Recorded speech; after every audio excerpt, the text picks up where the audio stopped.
Well, hello, listeners. We're back. Guess what chapter we're on? Chapter 7. It's gonna get spicy. Okay, probably not in this chapter, but that's okay. Are you ready? Cozy blankets? Popcorn? Let's go. The golden-haired High Fae and Lucian were lounging at the table when Alice returned me to the dining room. They no longer had plates before them, but still sipped from golden goblets. Real gold, not paint or foil. Our mismatched cutlery flashed through my mind as I paused in the middle of the room.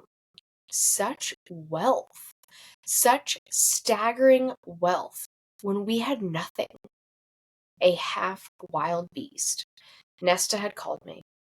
But compared to him, compared to this place, compared to the elegant, easy way they held their goblets, the way the golden-haired one had called me human, we were all half-wild beasts to the High Fae, even if they were the ones who could don fur and claws.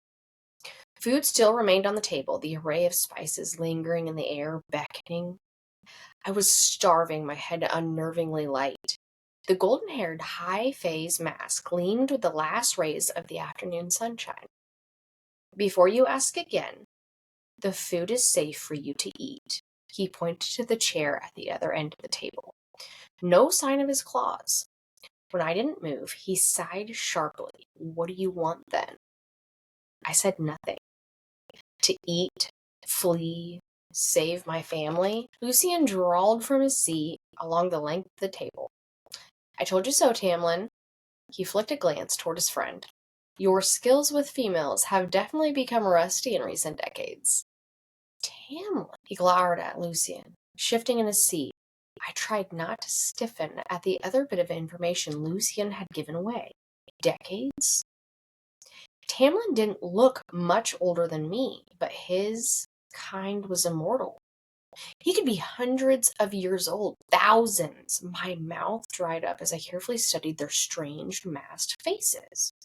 Unearthly, primal, and imperious. Like immovable gods or feral courtiers. Well, Lucian said, his remaining russet eye fixed on me. You don't look half as bad now. A relief, I suppose, since you're to live with us. Though the tunic isn't as pretty as the dress. Wolves ready to pounce. That's what they were, just like their friend. I was all too aware of my addiction, of the very breath I took, as I said, I'd prefer not to wear that dress. And why not? Lucian crooned. It was Tamlin who answered for me.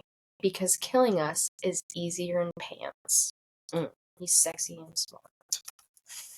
I kept my face blank, willed my heart to calm as I said, now that I'm here, what do you plan to do with me? Lucian snorted, but Tamlin said with a snarl of annoyance, just sit down. An empty seat had been pulled out at the end of the table. So many foods, piping hot and wafting those enticing spices. The servants had probably brought out new food while I had washed. So much wasted. I clenched my hands into fists. We're not going to bite. Lucian's white teeth gleamed in a way that suggested otherwise. I avoided his gaze, avoided that strange, animated metal eye that focused on me. As I inched my seat and sat down, Tamlin rose, stalking around the table, closer and closer, each movement smooth and lethal, a predator blooded with power. It was an effort to keep still. Oh, I fucking bet it was. Especially as he picked up a dish, brought it over to me, and piled some meat and sauce on my plate. I said quietly, I can serve myself. Anything to keep him well away from me. Oh, you know you want him. Tamlin paused, so close that that one swipe of those claws lurking under his skin could rip my throat out. That was why the leather baldric bore no weapons. Why use them when you are a weapon yourself? It's an honor for a human to be served by a High Fae, he said roughly. I swallowed hard. He continued piling various foods on my plate, stopping only when it was heaping with meat and sauce and bread, and then filled my glass with pale, sparkling wine. I loosed breath as he prowled back to his seat, though he could probably hear it. I wanted nothing more than to bury my face in the plate and then eat my way down the table, but I pinned my hands beneath my thighs and stared at the two fairies. They watched me, too closely to be casual. Tamlin straightened a bit and said, "You look better than before?" Was that a compliment? I could have sworn Lucian gave Tamlin an encouraging nod. "And your hair is clean?" Perhaps it was my raging hunger making me hallucinate this piss-poor attempt at flattery. Still, I leaned back and kept my words calm and quiet, the way I might speak to any other predator. "You're high fae, fairy nobility?" Lucian coughed and looked at Tamlin. "You can take that question." "Yes," Tamlin said, frowning. As if searching for anything to say to me, he settled on merely, "We are." Fine. A man, fairy, of few words. I had killed his friend, was an unwanted guest. I wouldn't want to talk to me either. "What do you plan to do with me now that I'm here?" Tamlin's eyes didn't leave my face. "Nothing. Do whatever you want." "So, I'm not to be your slave?" I dared ask. Lucian choked on his wine, but Tamlin didn't smile. "I don't keep slaves." I ignored the release of tightness in my chest at that, but what am I to do with my life here? I pressed, Do you wish me to earn my keep, to work?" A stupid question, if he hadn't considered it, but I had to know. Tamlin stiffened. I bet he did. "What you do with your life isn't my problem." Lucian pointedly cleared his throat, and Tamlin flashed him a glare. After an exchanged look I couldn't read, Tamlin sighed and said, "Don't you have any interests?" No, not entirely true, but I wasn't about to explain the painting to him, not when he was apparently having a great deal of trouble just talking to me civilly. Lucian muttered, "So typically human." Tamlin's mouth quirked to the side. "Do whatever you want with your time to stay out of trouble." "So you truly mean for me to stay here forever?" What I meant was, so I'm to stay in this luxury while my family starves to death? "I didn't make the rules," Tamlin said tersely. "My family is starving," I said. I didn't mind begging, not for this. I'd given my word and held to that word for so long that I was nothing and no one without it. "Please let me go. There must be some other loophole out of the treaty's rules, some other way to atone." "Atone?" Lucian said. "Have you even apologized yet?" Apparently, all attempts to flatter me were dead and gone. So I looked Lucian right in his remaining russet eye and said, "I'm sorry." Lucian leaned back in his chair. "How did you kill him? Was it a bloody fight or just cold-blooded murder?" My spine stiffened. "I shot him with an ash arrow, and then an ordinary arrow through the eye. He didn't put up a fight. After the first shot, he just stared at me." "Yet you killed him anyway, though he made no move to attack you, and then you skinned him." Lucian hissed. "Enough, Lucian," Tamlin said to his courtier with a snarl. "I don't want to hear details." He turned to me, ancient and brutal and unyielding. I spoke before he could say anything. "My family won't last a month without me." Lucian chuckled, and I gritted my teeth. "Do you know what it's like to be hungry?" I demanded, anger rising to devour any common sense. "Do you know what it's like to not know when your next meal will be?" Tamlin's jaw tightened. "Your family is alive and well cared for.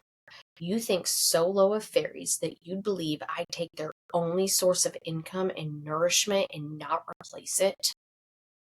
I straightened. "You swear it?" Even if fairies couldn't lie, I had to hear it. A low, incredulous laugh. "On everything that I am and possess. Why not tell me that when we left the cottage?" Would you have believed me? Do you even believe me now? Tamlin's claws embedded in the arms of his chair. Why should I trust a word you say? You're all masters of spinning your truths to your own advantage.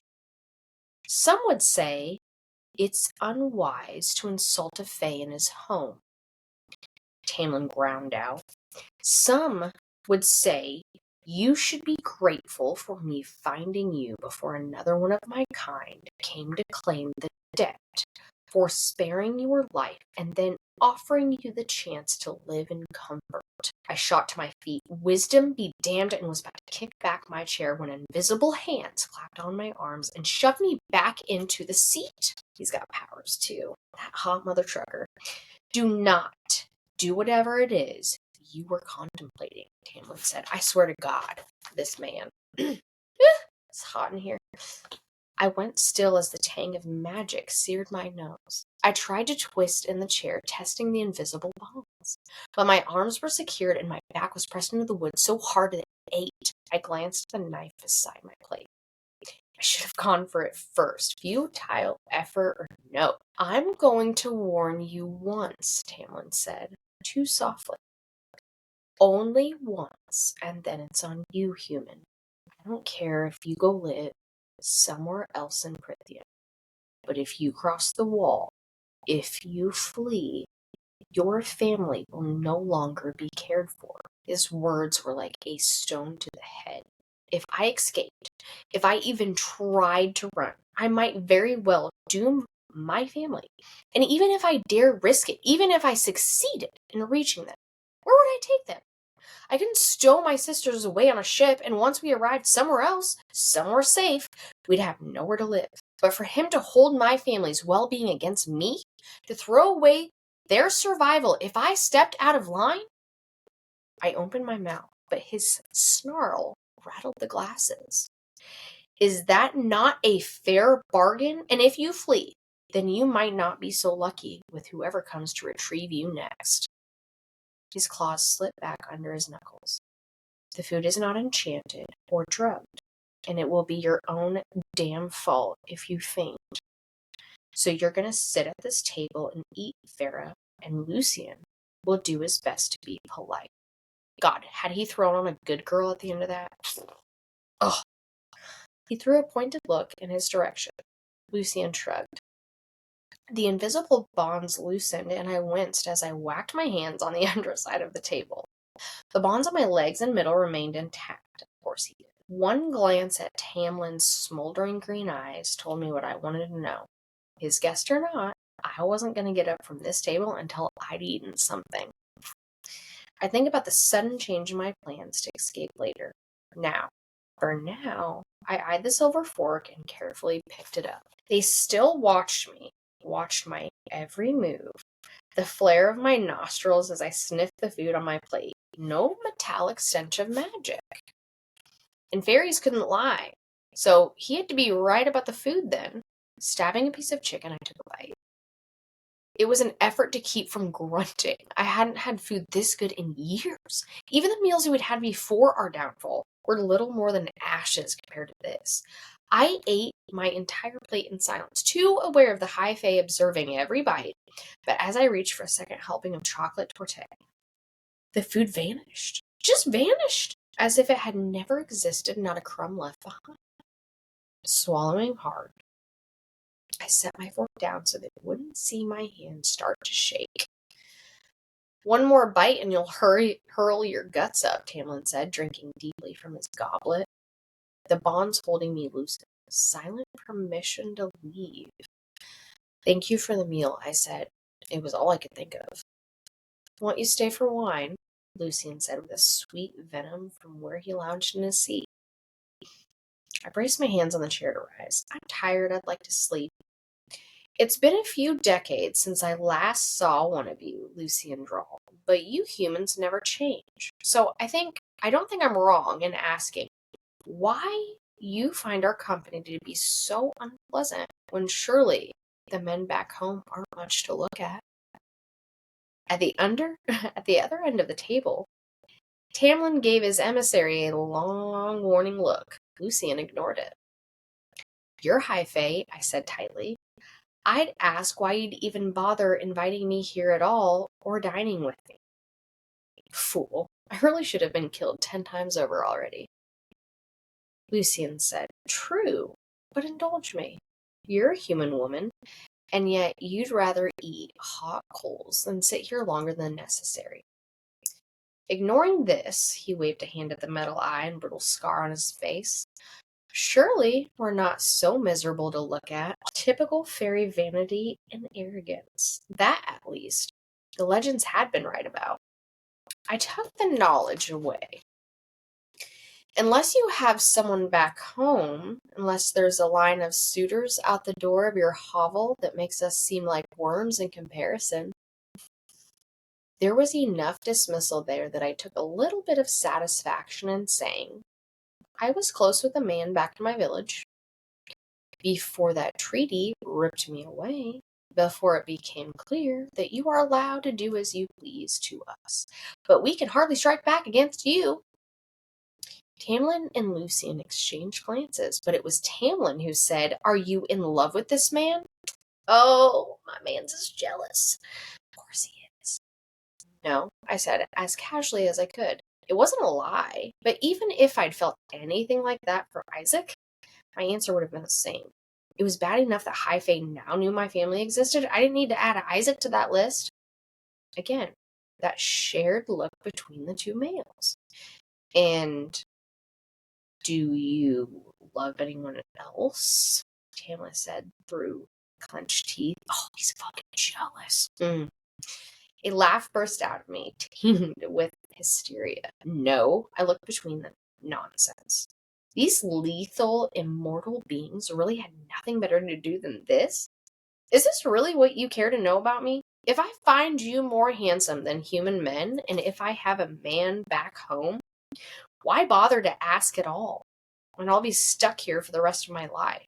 A hot line of anger sliced through my senses. We wanted to learn about you, since you'll be here for a good while, Tamlin said, his lips a thin line. But Lucian's pride tends to get in the way of his manners.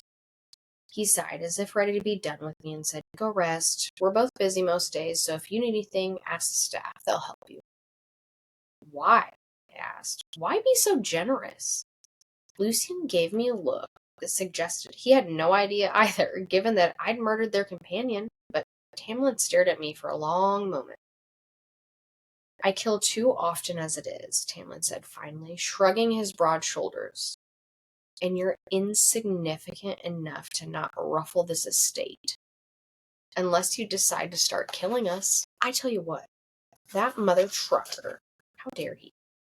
A faint warmth bloomed in my cheeks, my neck. Insignificant? Yes. I was insignificant to their lives, their power, as insignificant as the fading, chipped designs I'd painted around the cottage. Well, I said, not quite feeling grateful at all. Thank you. He gave a distant nod and motioned for me to leave. Dismissed.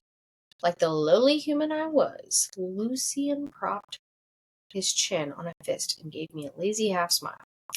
Enough. I got to my feet and back toward the door. Putting my back to them would have been like walking away from a wolf. Sparing my life or no, they said nothing when I slipped out the door. A moment later, Lucian's barking laugh echoed in the halls, followed by a sharp, vicious growl that shut him up. I slept fitfully that night, and the lock on my bedroom door felt more like a joke than anything. Girl, you know you don't want to lock. I was wide awake before dawn, but I remained staring at the filigreed ceiling, watching the growing light creep between the drapes, savoring the softness of the down mattress. I was usually out of the cottage by first light, though my sisters hissed at me every morning for waking them so early. If I were home, I'd already be entering the woods, not wasting a moment of precious sunlight, listening to the drowsy chatter of the few winter birds. Instead, this bedroom and the house beyond was silent. The enormous bed foreign and empty. A small part of me missed the warmth of my sister's body overlapping with mine. I bet Tamlin could help with that. Nesta must be stretching her legs and smiling at all the extra room. She was probably content imagining me in the belly of a fairy, probably using the news as a chance to be fussed over by the villagers. Maybe my fate would prompt them to give my family some handouts, or maybe Tamlin had given them enough money or food or whatever he thought taking care of them consisted of to last through the winter. Or maybe the villagers would turn on my family, not wanting to be associated with people tied to Prithian and run them out of town. I buried my face in the pillow, pulling the blankets higher. If Tamlin had indeed provided for them, if those benefits would cease the moment I crossed the wall, then they'd likely resent my return more than celebrate it. Your hair is clean. A pathetic compliment. I suppose that if he'd invited me to live here, to spare my life, he couldn't be completely wicked. Perhaps he'd just been trying to smooth over our very, very rough beginning. Maybe there would be some way to persuade him to find some loophole, to get whatever magic that bound that treaty to spare me. And if not some way, then someone. I was drifting from one thought to another, trying to sort through the jumble.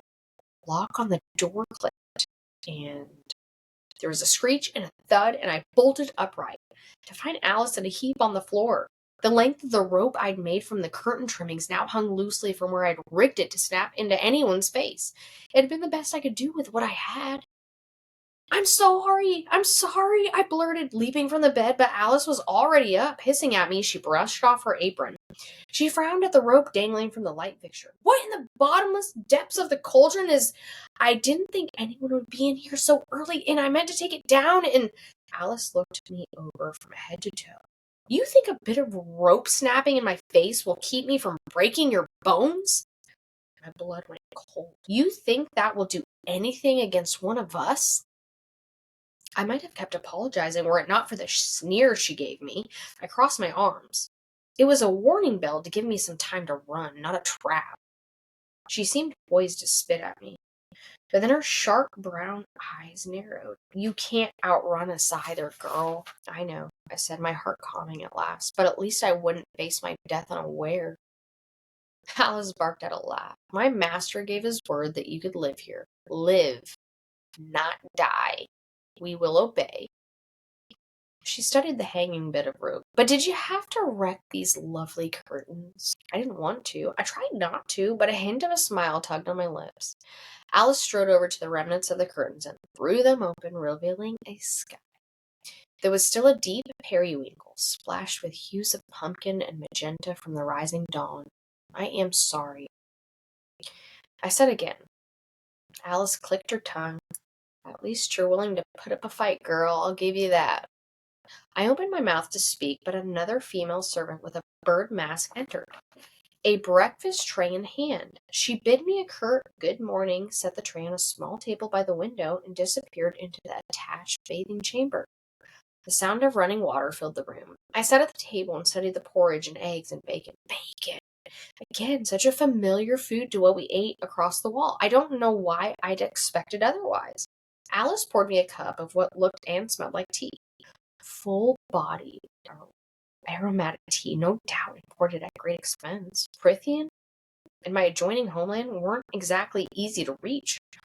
What is this place? I asked her quietly. Where is this place? It's safe, and that's all you need to know, Alice said, setting down the teapot. At least the house is. If you go poking around the grounds, keep your wits about you. Fine. She wouldn't answer that. I tried again. What sort of fairies should I look out for? All of them, Alice said. My master's protection only goes so far. They'll want to hunt you and kill you just for being a human, regardless of what you did to Andreas. Another useless answer. I dug into my breakfast, savoring each rich sip of tea, and she slipped into the bathing chamber. When I was done eating and bathing, I refused Alice's offer and dressed myself in another exquisite tunic, this one of purple so deep it could have been black. I wished I knew the name for the color, but cataloged it anyway. I pulled on the brown boots I'd worn the night before, and as I sat before a marble vanity, letting Alice braid my wet hair, I cringed at my reflection. It wasn't pleasing, though not for its actual appearance. While my nose was relatively straight, it was the other feature I'd inherited from my mother. I could still remember how her nose would crinkle in the feigned amusement when one of her fabulously wealthy friends made some unfunny joke. At least I had my father's soft mouth, though it made a mockery of my too sharp cheekbones and hollow cheeks. I couldn't bring myself to look at my slightly up-tilted eyes. I knew I'd see Nesta or my mother looking back at me. I'd sometimes wondered if that was why my sister had insulted me about my looks. I was a far cry from ugly, but I bore too much of the people we'd hated and loved for Nesta to stand it. For me, too.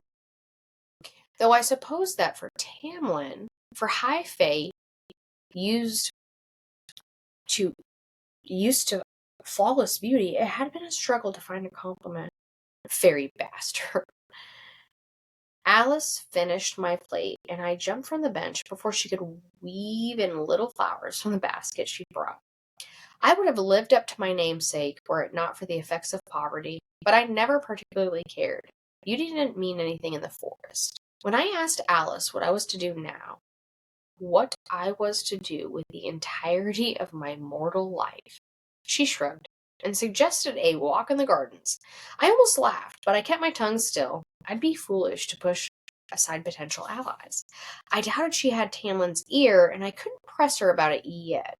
But at least a walk provided a chance to glean some sense of my surroundings and whether there was anyone else who might plead my case to Tamlin. The halls were silent and empty, strange for such a large estate.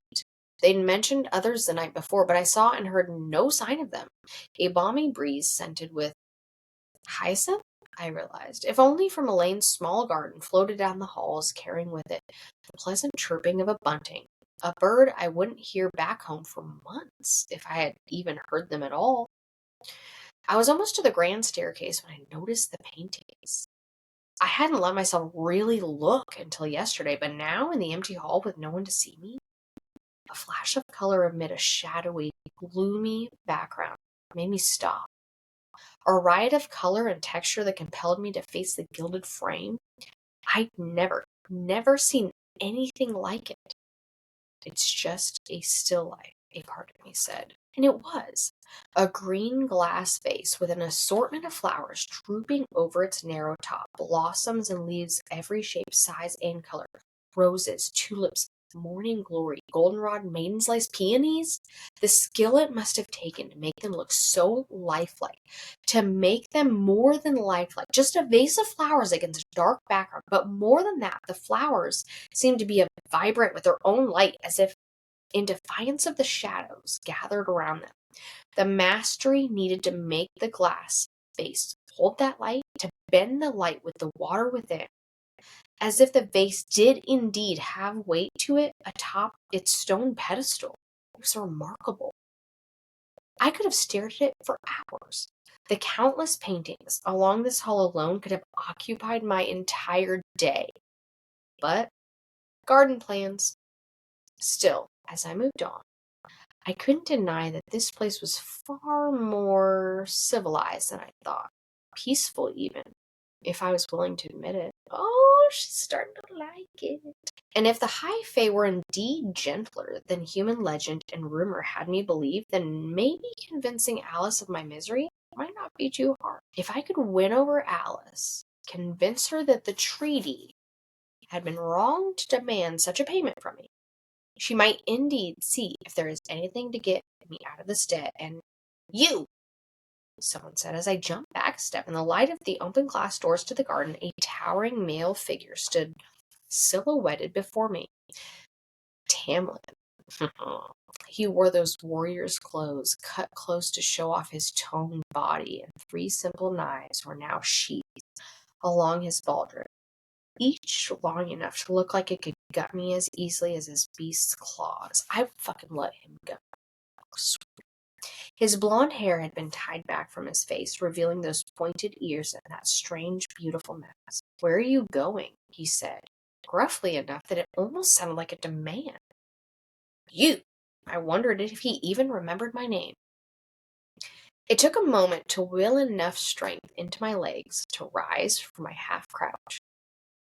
"Good morning," I said flatly. At least it was a better greeting than "you." "You said my time was to be spent however I wanted. I didn't realize I was under house arrest." His jaw tightened. "Of course you're not under house arrest." Even as he bit out the words, I couldn't ignore the sheer male beauty of that strong jaw. The richness of his golden tan skin. He was probably handsome if he ever took off that mask. When he realized that I wasn't going to respond, he bared his teeth in what I suppose was an attempt at a smile and said, "Do you want a tour?" "Fuck yeah, man, give me a tour of your bedroom." "No, thank you," I managed to get out, conscious of every awkward motion of my body as I edged around him. He stepped into my path, close enough that he conceded a step back. "I've been sitting inside all morning. I need some fresh air." "And you're insignificant enough that you wouldn't be a bother." Ooh, she's bothered by that. "I'm fine," I said, casually dodging him. "You've been generous enough."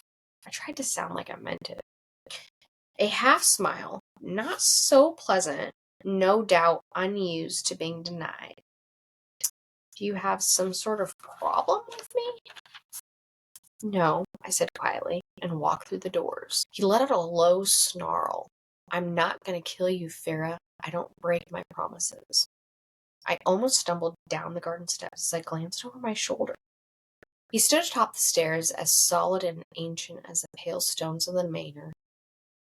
"Kill, but not harm?" Is that another loophole? One that Lucian might use against me or anyone else here? "They're under orders not to even touch you. Yet I'm still trapped in your realm for breaking a rule I didn't know existed. Why was your friend even in the woods that day? I thought the treaty banned your kind from entering our lands." He just stared at me. Perhaps I'd gone too far, questioned him too much. Perhaps he could tell why I'd really asked. "That treaty," he said quietly, "doesn't ban us from doing anything, except for enslaving you. The wall is an inconvenience. If we cared to, we could shatter it and march through to kill you. I might be forced to live in Prithian forever, but my family, I dared ask. And do you care to destroy the wall?" He looked me up and down, as if deciding whether I was worth the effort of explaining. "I have no interest in the mortal lands, though I can't speak for my kind." But he still hadn't answered my question. "Then what was your friend doing there?" Tamlin stilled. Such unearthly, primal grace, even to his breathing. "There is a sickness in these lands, across Prithian. There has been for almost 50 years now. It is why this house and these lands are so empty. Most have left. The blight spread slowly, but it has made magic act strangely. My own powers are diminished due to it. These masks," he tapped on his, "are the result of a surge of it that occurred during a masquerade 49 years ago. Even now, we can't remove them. Stuck in masks? For nearly 50 years? I would have gone mad. Would have peeled my skin off my face. You didn't have a mask as a beast, and neither did your friend. The blight is cruel like that. Either live as a beast or live with the mask. Wait, what sort of sickness is this? It's not a disease, not a plague or an illness. It's focused solely on magic, on those dwelling in Prithian. Andreas was across the wall that day because I sent him to search for a cure. Can it hurt humans?" My stomach twisted. "Will it spread over the wall?" "Yes," he said. "There is a chance of it affecting mortals and your territory. More than that, I don't know. It's slow moving, and your kind is safe for now. We haven't had any progression in decades. Magic seems to have stabilized, even though it's been weakened." That he'd even admitted so much spoke volumes about how he imagined my future. I was never going home, never going to encounter another human to whom I might spill this secret vulnerability. A mercenary told me she believed fairies might be thinking of attacking. Is it related? A hint of a smile, perhaps a bit surprised. I don't know. Do you talk to mercenaries often? I talk to whoever bothers to tell me anything useful. Yeah, fuck Tamlin. Jeez. He straightened, and it was only his promise not to kill me that kept me from cringing. Then he rolled his shoulders as if shaking off his annoyance. Was the tripwire you rigged in your room for me? Sure the fuck was. I sucked on my teeth. Can you blame me if it was? I might take an animal form, but I am civilized, Farah. So he did remember my name at least. But I looked pointedly at his hands, at the razor-sharp tips of those long, curved claws poking through his tan skin. Noticing my stare, he tucked his hands behind his back. He said sharply, I'll see you at dinner. It wasn't a request, but I still gave him a nod as I strode off between the hedges, not caring where I was going, only that he stayed far behind. Now you know that's a lie, girl. A sickness in their lands affecting their magic, draining it from them, a magical blight that might one day spread to the human world. After so many centuries without magic, we'd be defenseless against it, against whatever it could do to humans. I wondered if any of the High Fae would bother warning my kind. It didn't take long for me to know the answer. Oh, snap! Next episode, chapter 8. Oh, it's getting so good. Bye, girls and boys.